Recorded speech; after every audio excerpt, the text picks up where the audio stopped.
दोस्तों नमस्कार, ये है मार्गदर्शन फॉर सिविल सर्विसेज। मैं अनुराग चौधरी। दोस्तों आज की वीडियो में हम सॉल्व करेंगे असिस्टेंट प्रोफेसर और गवर्नमेंट डिग्री कॉलेज प्रवक्ता परीक्षा राजनीति विज्ञान के लिए अत्यंत ही महत्वपूर्ण प्रश्नों का प्रैक्टिस सेट, जिसमें हम कुल 70 प्रश्नों को सॉल्व करेंगे। दोस्तों ये प्रैक्टिस सेट असिस्टेंट प्रोफेसर परीक्षा, गवर्नमेंट डिग्री कॉलेज प्रवक्ता परीक्षा के साथ साथ नेट जेआरएफ राजनीति विज्ञान, जेआईसी प्रवक्ता परीक्षा, टीजीटी और पीजीटी परीक्षा के लिए बहुत ही उपयोगी है। तो आइए शुरू करते हैं आज का प्रैक्टिस सेट असिस्टेंट प्रोफेसर और गवर्नमेंट डिग्री कॉलेज प्रवक्ता परीक्षा राजनीति विज्ञान का प्रैक्टिस सेट संख्या 6। दोस्तों आज के प्रैक्टिस सेट का जो पहला प्रश्न है, देखिए बहुत ही महत्वपूर्ण है। संयुक्त राष्ट्र के संदर्भ में भारत की भूमिका के विषय में निम्नलिखित कथनों पर विचार कीजिए और इनमें से कौन से कथन सत्य हैं। पहला कथन है कि भारत संयुक्त राष्ट्र लोकतंत्र निधि का प्रमुख अंशदाता है। ये आपका सही कथन है कि भारत जो है ये संयुक्त राष्ट्र लोकतंत्र निधि का प्रमुख जो है अंशदाता है। दूसरा कथन है कि 1945 के सैन फ्रांसिस्को सम्मेलन में भारतीय प्रतिनिधिमंडल का नेतृत्व विजय लक्ष्मी पंडित ने किया था। ये सही नहीं है। दोस्तों आपकी जानकारी के लिए बता दें कि 1945 के सैन फ्रांसिस्को सम्मेलन में भारतीय प्रतिनिधिमंडल का नेतृत्व रामास्वामी मुदलियार ने किया था और उन्होंने ही इस पर हस्ताक्षर भी किए थे। तो रामास्वामी मुदलियार, न कि विजय लक्ष्मी पंडित। तीसरा कथन है कि वर्ष 2001 में भारत ने अंतर्राष्ट्रीय आतंकवाद पर एक सम्मेलन के व्यापक प्रारूप का मार्ग प्रशस्त किया था। तो ये वर्ष सही नहीं है। दोस्तों 1986 यानी 1986 में भारत ने अंतर्राष्ट्रीय आतंकवाद पर एक सम्मेलन के व्यापक प्रारूप का मार्ग प्रशस्त किया था, लेकिन ये संयुक्त राष्ट्र महासभा द्वारा स्वीकृत नहीं हुआ था। तो ऑप्शन सी भी आपका सही नहीं है। और ऑप्शन डी है भारत में अन्य देशों के साथ चरणबद्ध तरीके से परमाणु हथियारों को समाप्त करने की कार्य योजना 1996 से 2020 प्रस्तुत की। तो ये सही है। तो इसमें दोस्तों ए और डी कथन आपके सही हैं। सही उत्तर ऑप्शन सी हो जाएगा।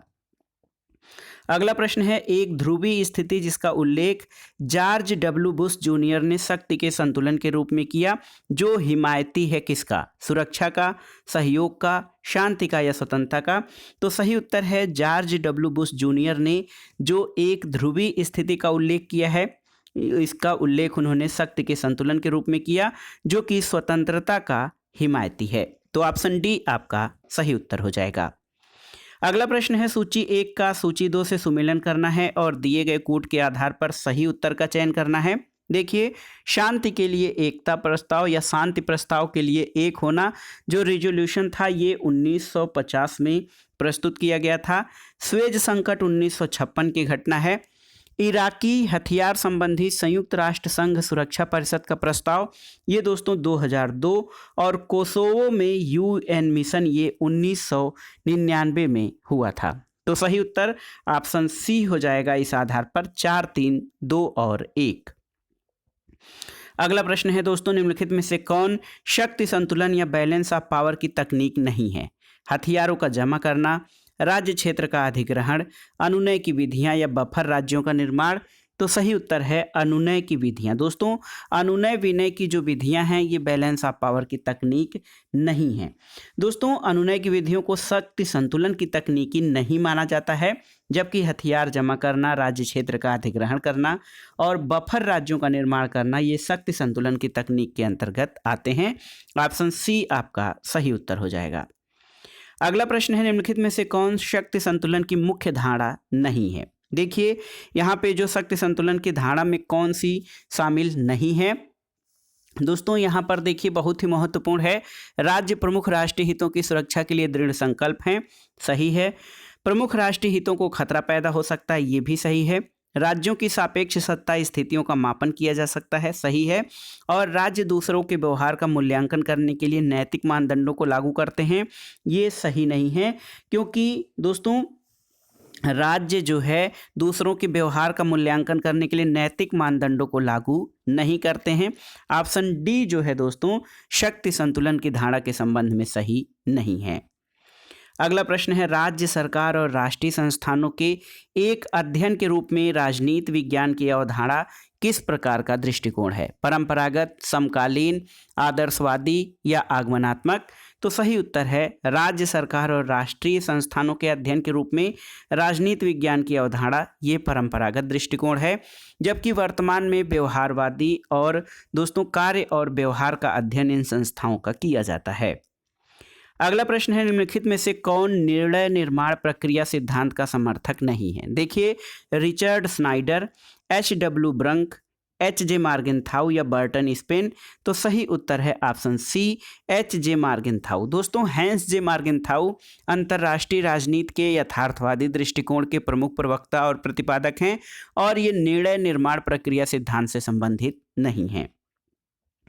अगला प्रश्न है, किसका कथन है कि शक्ति का प्रयोग करने वाले और जिसके विरुद्ध शक्ति प्रयुक्त होती है, इन दो तरह के राष्ट्रों के बीच मनोवैज्ञानिक संबंध ही राजनीतिक शक्ति है? तो सही उत्तर ये मार्गेनथाउ का कथन है। अगला प्रश्न है दोस्तों, संयुक्त राष्ट्र के गठन के समय न्यासधारिता परिषद की स्थापना क्यों की गई थी?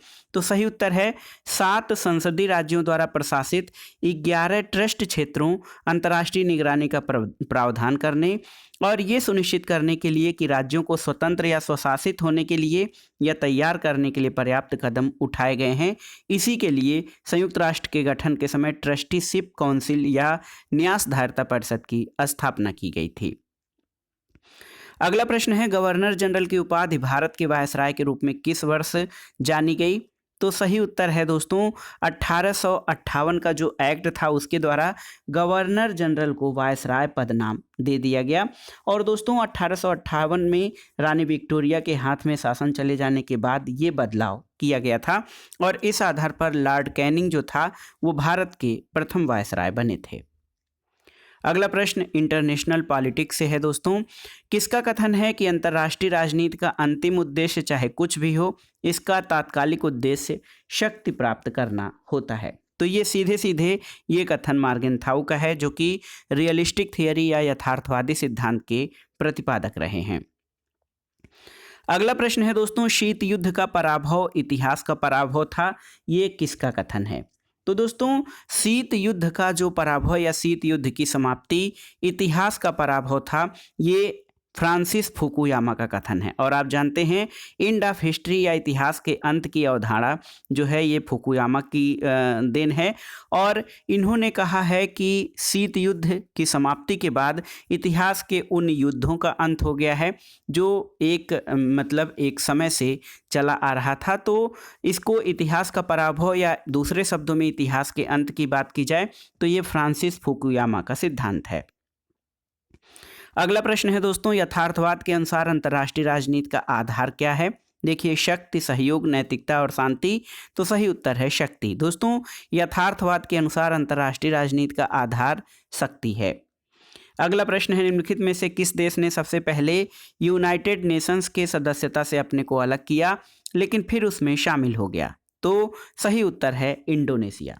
देखिए, इंडोनेशिया की अगर जो बात करें तो दोस्तों इंडोनेशिया ने क्या है कि यूएन के 60वें सदस्य के रूप में 1950 में सदस्यता ली, लेकिन इंडोनेशिया मलेशिया युद्ध 1965 के बाद जब यूएन द्वारा मलेशिया को अस्थायी सदस्य सुरक्षा परिषद के रूप में चुना गया तो इसके विरोध में इंडोनेशिया ने संयुक्त राष्ट्र से अपनी सदस्यता वापस ले ली। लेकिन दोस्तों बाद में इंडोनेशिया के सत्ता संभालने पर सुहर्तो के समय में जो है 28 सितंबर 1966 को इंडोनेशिया पुनः यूएन की सदस्यता में शामिल हुआ था।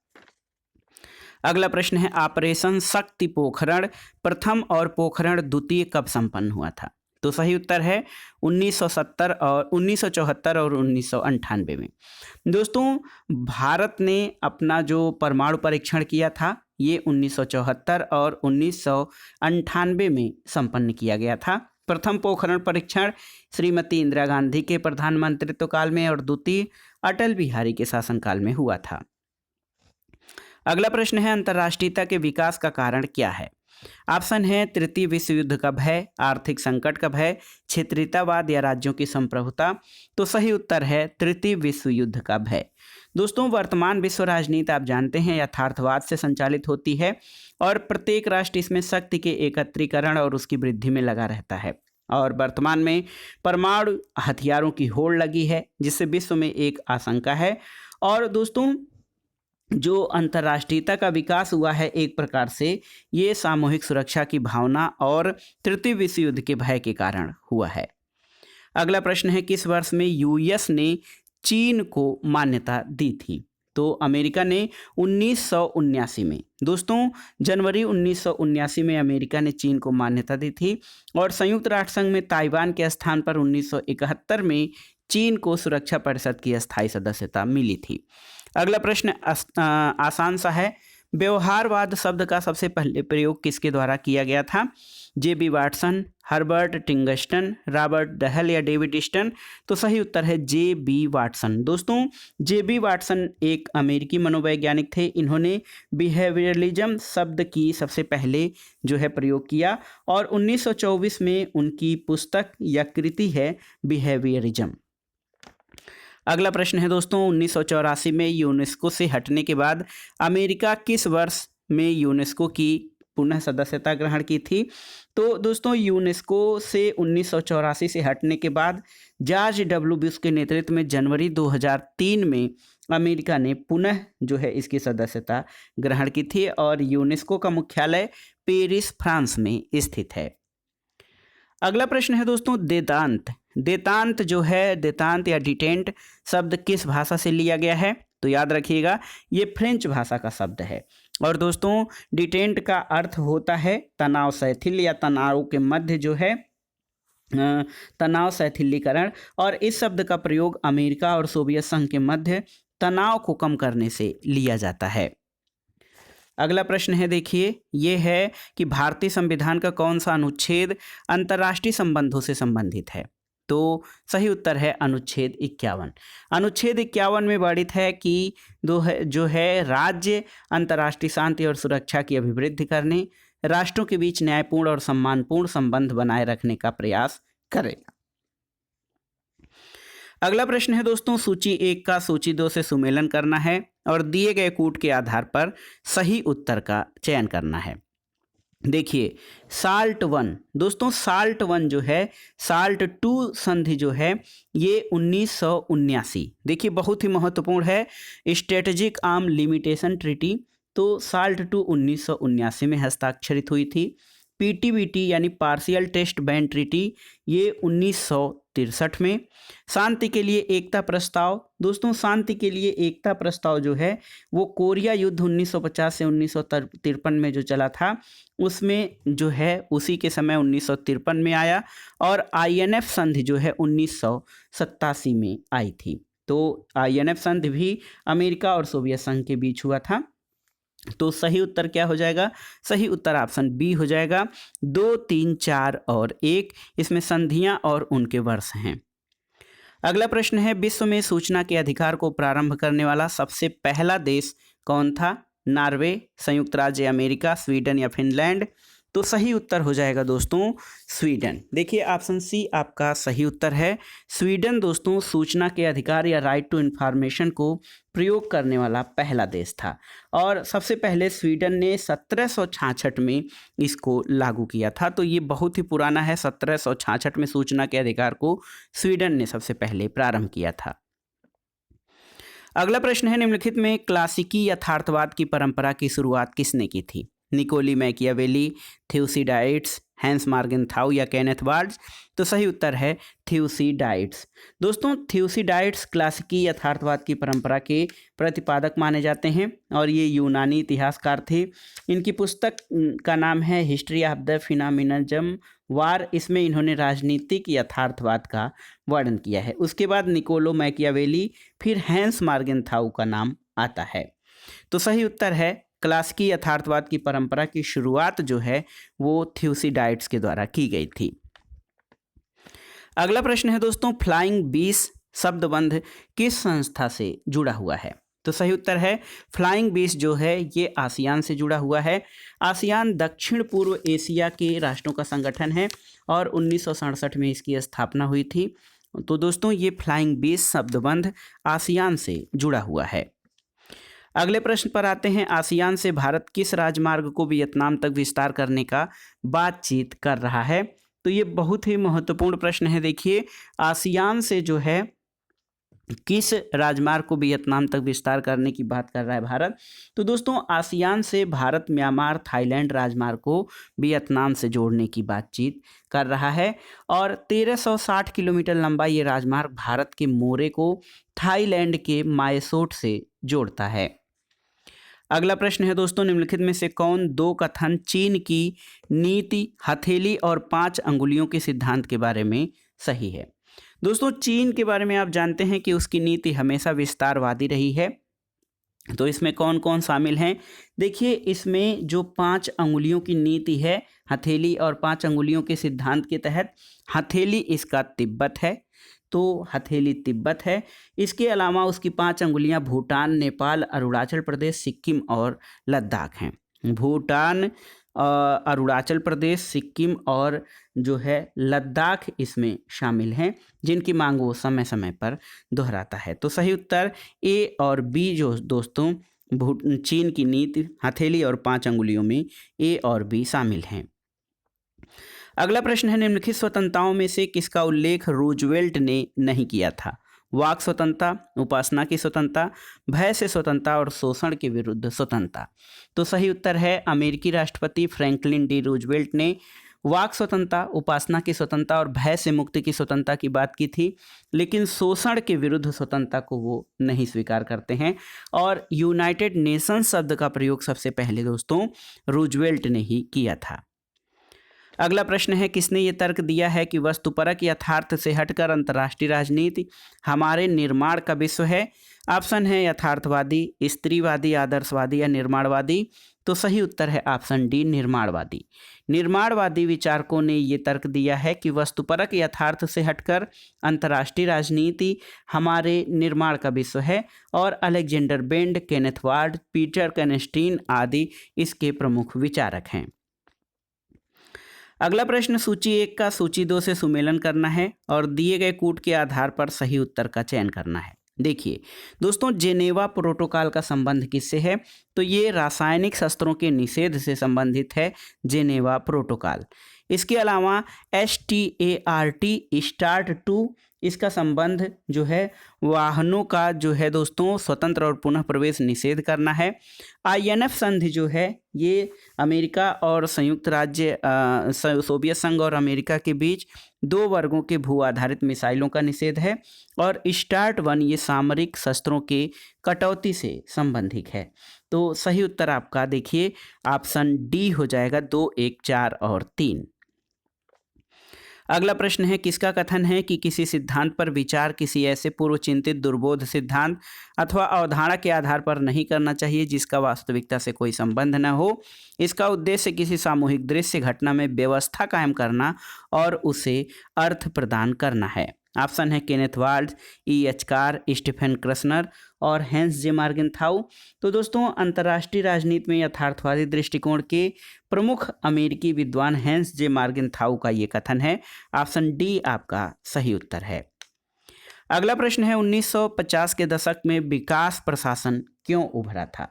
तो सही उत्तर क्या हो जाएगा दोस्तों? 1950 के दशक में जो विकास प्रशासन है वो इसलिए उभरा ताकि उपनिवेशवादी तीसरी दुनिया में तेजी से विकास लाया जा सके। तो सही उत्तर ऑप्शन ए हो जाएगा। और उपनिवेशवादी दुनिया को दोस्तों तीसरी दुनिया के भी देश कहा जाता है क्योंकि ये बड़े जो है देशों के ब्रिटेन, अमेरिका आदि के उपनिवेश रहे थे।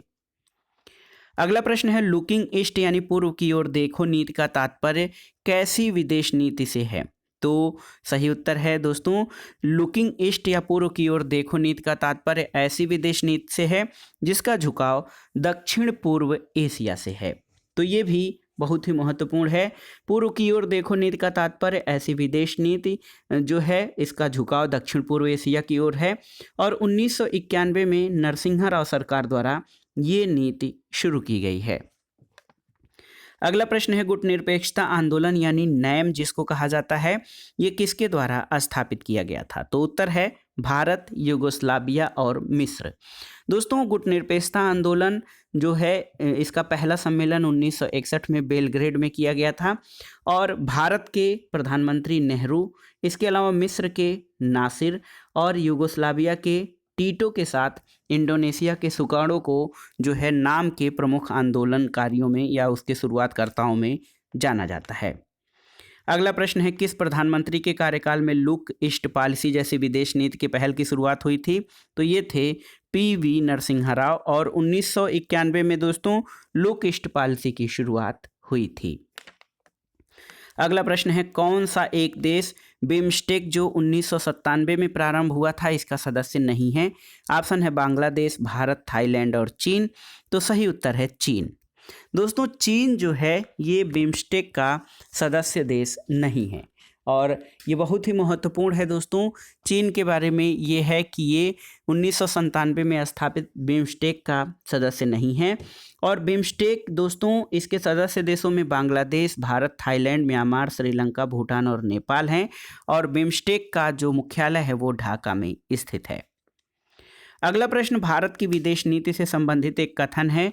कहा गया है कि भारत की विदेश नीति पर हिमालय के सीमांत क्षेत्रों के महत्व पर टिप्पणी करते हुए किस नेता ने ये कहा था कि यदि इसका अतिक्रमण किया जाता है तो भारत के मैदानी भाग और सागर पार तक अनावृत हो जाएंगे और तब भारत पर मंडराने वाला खतरा दक्षिण और दक्षिण पूर्व एशिया के देशों पर भी छा जाएगा। ये कथन किसका है? तो ये कथन दोस्तों प्रधानमंत्री जवाहरलाल नेहरू का है, जिन्होंने हिमालय के महत्व को दर्शाते हुए ये टिप्पणी की थी। अगला प्रश्न है, निम्नलिखित में से कौन सा राष्ट्रीय शक्ति का तत्व नहीं है? नेतृत्व, राष्ट्रीय चरित्र, राष्ट्रीय संसाधन या दल प्रणाली? तो सही उत्तर है दल प्रणाली। दोस्तों राष्ट्रीय शक्ति किसी राज्य की वह शक्ति होती है जिसके माध्यम से कोई व्यक्ति अन्य राज्यों के व्यवहार, कार्य और नीतियों को प्रभावित करने की कोशिश करता है। इसमें दल प्रणाली शामिल नहीं है। अगला प्रश्न, सूची 1 का सूची 2 से सुमेलन करना है। इसमें गुट निरपेक्ष शिखर सम्मेलन और उनके आयोजन स्थलों का वर्णन है। देखिए दूसरा शिखर सम्मेलन दोस्तों ये 1964 में काहिरा, मिस्र की राजधानी काहिरा में आयोजित हुआ था 1964 में। तीसरा शिखर सम्मेलन ये लुसाका जाम्बिया में दोस्तों, ये लुसाका जाम्बिया में 1970 में आयोजित किया गया था। चौथा शिखर सम्मेलन 1973 में अल्जीयर्स, अल्जीरिया में, तो याद रखिएगा 1973 में। और पांचवा शिखर सम्मेलन गुट निरपेक्ष का ये 1976 में दोस्तों कोलंबो, श्रीलंका में आयोजित किया गया था। तो ये देखिए ये आपके वर्ष और उनके आयोजन स्थल हो गए। तो सही उत्तर क्या हो जाएगा? सही उत्तर हो जाएगा ऑप्शन बी दोस्तों। यहाँ पर देखिए ऑप्शन बी 4, 3, 2 और 1। अगला प्रश्न है, निम्नलिखित में से कौन परंपरागत सुरक्षा के खतरे हैं? जलवायु कौन गैर परंपरागत सुरक्षा के खतरे हैं? जलवायु परिवर्तन, मादक द्रव्यों की तस्करी, समुद्री लूटपाट और उपरोक्त सभी? तो सही उत्तर है उपरोक्त सभी। दोस्तों ये सभी गैर परंपरागत सुरक्षा के खतरे हैं और सीमा पार आतंकवाद या सीमा पार सुरक्षा, सीमा पर अतिक्रमण, ये सभी परंपरागत सुरक्षा के खतरे हैं, जबकि जलवायु परिवर्तन, मादक द्रव्यों की तस्करी और समुद्री लूटपाट गैर परंपरागत सुरक्षा के खतरे हैं। अगला प्रश्न है, निम्नलिखित में से किसने कहा कि विकास प्रशासन एक कार्योन्मुखी और उद्देश्योन्मुखी प्रशासनिक व्यवस्था है? ये प्रश्न आपका पब्लिक एडमिनिस्ट्रेशन से संबंधित है। तो देखिए दोस्तों विकास प्रशासन एक कार्योन्मुखी और उद्देश्योन्मुखी प्रशासनिक व्यवस्था है। ये कथन किसका है? तो सही उत्तर है ये कथन दोस्तों बहुत ही महत्वपूर्ण विचारक एडवर्ड बिडनर का कथन है। एडवर्ड बिडनर ने दोस्तों अपनी पुस्तक डेवलपमेंट एडमिनिस्ट्रेशन में कहा था कि विकास प्रशासन एक कार्योन्मुखी और उद्देश्योन्मुखी प्रशासनिक व्यवस्था है। अगला प्रश्न है, नौकरशाही सत्तावाद का प्रचार है किस सत्तावाद का प्रचार है किस शासन का? सैनिक शासन, फांसीवाद, साम्यवाद या निरंकुशवाद? तो सही उत्तर है दोस्तों नौकरशाही सैनिक प्रशासन का जो है प्रचार है। देखिए दोस्तों बहुत ही महत्वपूर्ण ये कथन है, नौकरशाही सत्तावाद का प्रचार है, ये सैनिक शासन जो है उसका उत्तर है। तो सही उत्तर ऑप्शन ए हो जाएगा। अगला प्रश्न है, प्रश्न संख्या 43 है आपका। निम्नलिखित में से किस आयोग या समिति ने व्हिसल ब्लोअर के संरक्षण की सिफारिश की है? तो सही उत्तर है द्वितीय प्रशासनिक सुधार आयोग 2011-12 ने दोस्तों अपनी रिपोर्ट में व्हिसल ब्लोअरों के संरक्षण की सिफारिश की थी और इस आयोग ने सरकार के सभी स्तरों पर देश के लिए एक सक्रिय, प्रतिक्रियाशील, जवाबदेह, सतत प्रशासन के लिए सुझाव देने की जिम्मेदारी दी थी। अगला प्रश्न है बहुत ही महत्वपूर्ण, अभिप्रेरणा के पुरस्कार सिद्धांत के प्रतिपादक कौन थे? तो आसान सा प्रश्न है। अभिप्रेरणा के पुरस्कार सिद्धांत के प्रतिपादक FW टेलर हैं। फ्रेडरिक विंसलो टेलर इनका पूरा नाम है और इनका कहना है दोस्तों कि काम का संबंध पारिश्रमिक से जोड़ देने से कर्मचारी जो है अधिक काम करने के लिए प्रेरित होते हैं, यानी अधिक पैसा कमाने के लिए वे अधिक काम करेंगे और इसी मान्यता के आधार पर उन्होंने विभेदात्मक वृत्ति पद्धति की अनुशंसा की थी। अगला प्रश्न है निम्नलिखित में से कौन सा रूढ़िवादी राजनैतिक विचारधारा का चारित्रिक लक्षण नहीं है? ऑप्शन है सहनशीलता, आज़ादी, कारण या संगठनवाद। तो सही उत्तर है संगठनवाद। दोस्तों संगठनवाद रूढ़िवादी राजनैतिक विचारधारा का चारित्रिक लक्षण है और दोस्तों परंपरागत राजनीतिक विचारधारा संगठनात्मक स्वरूप पर आधारित है। सहनशीलता, आज़ादी और कारण ये रूढ़िवादी नहीं बल्कि आधुनिक या प्रगतिवादी राजनीतिक विचारधारा के लक्षणों में है, जबकि संगठनवाद रूढ़िवादी राजनीतिक विचारधारा का लक्षण है।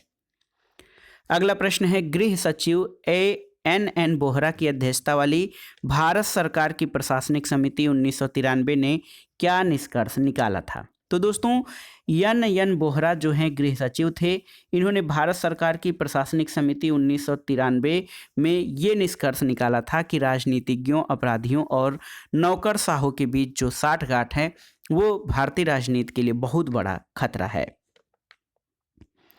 अगला प्रश्न है दोस्तों नौकरशाही और पूंजीवाद राष्ट्रीयता की अवधारणा का सेंट पॉल कौन समझा गया है? नौकरशाही और पूंजीवादी राष्ट्रीयता का अवधारणा का सेंट पॉल किसे माना गया है?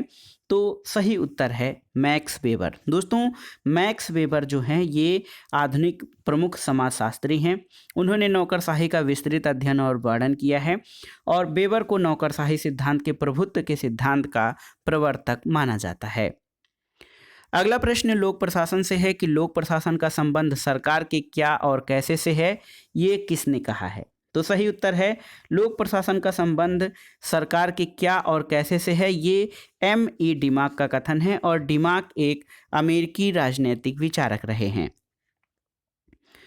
अगला प्रश्न है निम्नलिखित में से कौन सा एक लोक निगम का लक्षण नहीं है? वित्तीय स्वायत्तता, कार्मिक स्वायत्तता, न्यायिक स्वायत्तता या प्रशासनिक स्वायत्तता।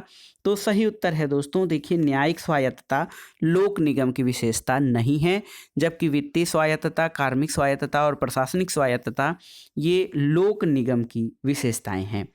दोस्तों देखिए बहुत ही महत्वपूर्ण है, लोक निगमों का गठन केंद्रीय या राज्य विधान के विशेष नियमों से होता है। ये मुकदमे दर्ज करा सकते हैं और इन पर भी मुकदमा हो सकता है। अगला प्रश्न है देखिए नौकरशाही निम्नलिखित में से किस प्रकार की सरकार की विशेषता है? एकात्मक, संसदात्मक, संघात्मक या सभी सरकारों की? तो सही उत्तर है नौकरशाही सभी सरकारों में पाई जाती है। और आप जानते हैं नौकरशाही शब्द या ब्यूरोक्रेसी शब्द का सबसे पहले प्रयोग फ्रेंच विचारक विंसेंट डी गोर्ने ने किया था। अगला प्रश्न है दोस्तों सर्वोच्च न्यायालय की पहली महिला जज कौन रही हैं? तो सर्वोच्च न्यायालय की प्रथम महिला जज फातिमा बीबी रही हैं। ऑप्शन ए आपका सही उत्तर है और इन्होंने 1989 में जज के रूप में पदभार ग्रहण किया था 1989 में। अगला प्रश्न है निम्नलिखित में से कौन सा सही सुमेलित नहीं है? तो सही सुमेलित देख लेते हैं। आदेश की एकता का सिद्धांत हेनरी फेयोल, ये सही है। नियंत्रण का विस्तार उर्विक, ये भी सही है। पद सोपान मूने सही है और प्रदत्तीकरण फेरलहैडी ये आपका सही सुमेलित नहीं है। ऑप्शन डी आपका सही सुमेलित नहीं है। अगला प्रश्न सूची 1 का सूची 2 से सुमेलन करना है। देखिए यहाँ पर सूची 1 में द्वितीय प्रशासनिक सुधार आयोग और उसका क्षेत्र है। दोस्तों तृतीय रिपोर्ट जो है ये संकट प्रबंधन से संबंधित है, तो क्राइसिस मैनेजमेंट ये द्वितीय प्रशासनिक सुधार रिपोर्ट की तीसरी रिपोर्ट में है। चौथी रिपोर्ट का संबंध शासन में नैतिकता से है, बी का पहला हो जाएगा। पांचवी रिपोर्ट सार्वजनिक व्यवस्था से संबंधित है और छठवीं रिपोर्ट स्थानीय प्रशासन से संबंधित है। तो सही उत्तर 2, 1, 4, 3 हो जाएगा दोस्तों। ऑप्शन बी आपका सही उत्तर है। अगला प्रश्न है नीति आयोग क्या है? स्टाफ अभिकरण, सूत्र अभिकरण, सहायक अभिकरण, न तो स्टाफ न ही सूत्र अभिकरण। तो दोस्तों नीति आयोग एक स्टाफ अभिकरण है और ये एक थिंक टैंक की तरह काम करता है। वर्ष 2015 में योजना आयोग के स्थान पर इसकी स्थापना की गई थी और स्टाफ जो होता है वो परामर्शदात्री निकाय होता है जो योजना और नीतियों के निर्माण में महत्वपूर्ण भूमिका निभाता है। तो नीति आयोग एक स्टाफ अभिकरण है। अगला प्रश्न दोस्तों बार बार परीक्षाओं में पूछा गया है। राजनीति विज्ञान से आयोजित विभिन्न परीक्षाओं जैसे जीआईसी प्रवक्ता, government degree college, TGT, PGT इत्यादि परीक्षाओं में किसने नौकरशाही को महाद्वीपीय उपद्रव बताया है? तो दोस्तों थॉमस कार्लाइल, एक विचारक हैं थॉमस कार्लाइल। इन्होंने नौकरशाही को महाद्वीपीय जंजाल या महाद्वीपीय कंटक की संज्ञा दी है। कार्लाइल एक स्कॉटिश दार्शनिक, लेखक, इतिहासज्ञ, गणितज्ञ और प्राध्यापक थे। अगला प्रश्न है दोस्तों कौन से यूरोपीय विद्वान द्वारा शक्तियों के विभाजन के बारे में अमेरिकी मॉडल को प्रभावित किया गया था? ऑप्शन है आपके John Locke, Immanuel Kant, Montesquieu और जो है एलेक्स डी टॉकविले। तो सही उत्तर है मॉन्टेस्क्यू। दोस्तों मॉन्टेस्क्यू द्वारा शक्ति पृथक्करण के बारे में अमेरिकी मॉडल को प्रभावित किया गया था और शक्ति पृथक्करण का जो सिद्धांत है वो मॉन्टेस्क्यू द्वारा उनकी पुस्तक स्पिरिट ऑफ लॉज में वर्णित किया गया है। अगला प्रश्न है प्रश्न संख्या 57 है दोस्तों स्वतंत्र और निष्पक्ष चुनाव सुनिश्चित करने के लिए और पंचायतों के निर्वाचन का संचालन करने के लिए किसमें शक्ति निहित की जानी चाहिए? ऑप्शन है भारत के मुख्य चुनाव आयुक्त, राज्य के मुख्यमंत्री, राज्य निर्वाचन आयोग और राज्य के मुख्य सचिव। तो सही उत्तर क्या हो जाएगा दोस्तों? सही उत्तर हो जाएगा आपका कि स्वतंत्र और निष्पक्ष चुनाव सुनिश्चित करने के लिए और पंचायतों के निर्वाचन का संचालन करने के लिए जो शक्ति है वो राज्य निर्वाचन आयोग में होती है और इसकी नियुक्ति राज्यपाल संविधान के अनुच्छेद 243 के अंतर्गत करते हैं। अगला प्रश्न है किस वर्ष भारतीय कम्युनिस्ट पार्टी मार्क्सवादी एक पृथक राजनीतिक पार्टी के रूप में उभर कर आई थी? तो सही उत्तर है भारतीय कम्युनिस्ट पार्टी मार्क्सवादी का उदय साम्यवादी दल के उग्रपंथी वर्ग के द्वारा क्रांति के मार्ग को अस्वीकृत कर देने के परिणाम स्वरूप 1964 में हुआ था। तो ऑप्शन बी आपका सही उत्तर हो जाएगा। अगला प्रश्न सूची 1 का सूची 2 के साथ सुमेलन करना है। देखिए सूची 1 में बीजेपी का गठन है तो बीजेपी का गठन 1980 में हुआ था। सरकार द्वारा मंडल आयोग की विस्तृत रिपोर्ट स्वीकृत कब की गई थी? तो 1990 में। भारतीय राज्य में प्रथम साम्यवादी सरकार का गठन कब हुआ था? ये 1957 में। और 42वां संविधान संशोधन ये 1976 में पारित हुआ था। तो सही उत्तर हो जाएगा ऑप्शन डी। देखिए 3, 1, 4 और 2। अगला प्रश्न है निम्नलिखित में से कौन सा एक लोकतांत्रिक राजनीतिक व्यवस्था के आगतों और निर्गतों के बीच संबंधों का सूचक है? तो दोस्तों एक लोकतांत्रिक राजनीतिक व्यवस्था के आगत और निर्गत के बीच संबंधों का सूचक अनुक्रियात्मक क्षमता होती है। तो सही उत्तर है अनुक्रियात्मक क्षमता जो है ये लोकतांत्रिक व्यवस्था के आगतों और निर्गतों के बीच संकट का सूचक है, संबंध का सूचक है। दोस्तों डेविड ईस्टन ने 1953 में अपनी पुस्तक political system and inquiry into the state of political science में राजनीति विज्ञान में एक समान व्यवस्था सिद्धांत के निर्माण का विचार दिया था। अगला प्रश्न है दोस्तों चुनाव सुधार के लिए भारत में किस वर्ष जगन्नाथ राव समिति का गठन किया गया था? तो सही उत्तर है 1971 में। 1971 में दोस्तों जगन्नाथ राव समिति का गठन चुनाव सुधारों के लिए किया गया था और 1972 में इस समिति ने अपनी रिपोर्ट दी थी। अगला प्रश्न है जनतंत्र के बृहद और जटिल समाजों के लिए आधुनिक समय में व्यवहार्य बनाने वाला प्रमुख विचार क्या है? तो सही उत्तर है दोस्तों सही उत्तर आपका हो जाएगा जनतंत्र के बृहद और जटिल समाजों के आधुनिक समय में व्यवहार बनाने का प्रमुख विचार विकेंद्रीकरण या डिसेंट्रलाइजेशन है। इसमें व्यापक जनता को भागीदारी और जो है सहभागिता का मौका मिलता है। अगला प्रश्न है दोस्तों राज्य की विधान परिषद को निम्नलिखित में से किसके द्वारा समाप्त अथवा सृजित किया जा सकता है? तो सही उत्तर है संसद के दोस्तों संबंधित राज्य की विधानसभा की अनुशंसा पर संसद द्वारा। दोस्तों विधान परिषद जो है वो द्वितीय सदन होता है जो है विधानमंडल का, और इसका गठन जो है संसद विधान परिषद को विघटित कर सकती है और इसका गठन कर सकती है यदि संबंधित राज्य की विधानसभा इस संबंध में संकल्प पारित करती है तो। अगला प्रश्न है स्थगन प्रस्ताव का उद्देश्य क्या होता है। तो देखिए स्थगन प्रस्ताव का उद्देश्य दोस्तों ये अविलंबनीय लोक महत्व के मामले की तरफ संसद का ध्यान आकृष्ट कराना होता है। तो ऐसा लोक महत्व का मामला, पब्लिक इंटरेस्ट का मामला और किसी लोक महत्व के मामले की तरफ सदन का ध्यान आकृष्ट कराने के लिए स्थगन प्रस्ताव प्रस्तुत किया जाता है। अगला प्रश्न है भारत के कौन से संशोधन अधिनियम में एक ही व्यक्ति को 2 या 2 से अधिक राज्यों के लिए राज्यपाल के रूप में नियुक्त किया जा सकता है। तो ये था दोस्तों 7वां संशोधन अधिनियम। देखिए बहुत ही महत्वपूर्ण है दोस्तों। 7वां संविधान संशोधन अधिनियम कब 1956 में पारित हुआ था और इसमें ये प्रावधान किया गया था कि एक व्यक्ति को 2 या 2 से अधिक राज्यों के राज्यपाल के रूप में भी नियुक्त किया जा सकता है। अगला प्रश्न है दोस्तों भारत में अनुसूचित जनजातियों के लिए निम्न में से कौन से विशेष प्रावधान किए गए हैं। देखिए लोकसभा और राज्य विधानसभा में सीटों का आरक्षण सही है, केंद्र सरकार द्वारा कल्याण के लिए विशेष अनुदान सही है, सार्वजनिक सेवाओं और रोजगार में सीटों का आरक्षण और शिक्षा संस्थानों में सीटों का आरक्षण। तो दोस्तों भारत में अनुसूचित जनजातियों के लिए ये सभी प्रावधान किए गए हैं। तो 1, 2, 3 और 4 यानी ऑप्शन डी आपका सही उत्तर हो जाएगा।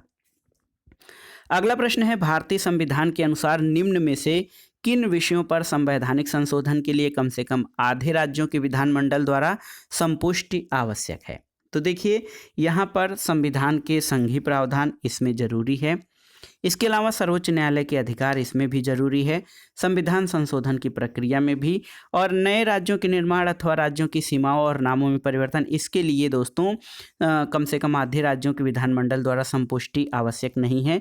तो सही उत्तर 1, 2, 3 हो जाएगा, ऑप्शन ए आपका सही उत्तर हो जाएगा। अगला प्रश्न है दोस्तों कोहिलो केस। कोहिलो केस भारतीय संविधान की किस अनुसूची से संबंधित है आपको बताना है। तो सही उत्तर है कोहिलो केस जो है भारतीय संविधान की दोस्तों 9वीं अनुसूची से संबंधित है, ऑप्शन सी आपका सही उत्तर है। दोस्तों IR कोहिलो बनाम तमिलनाडु राज्यवाद में संविधान के बुनियादी ढांचा को सही ठहराया गया था।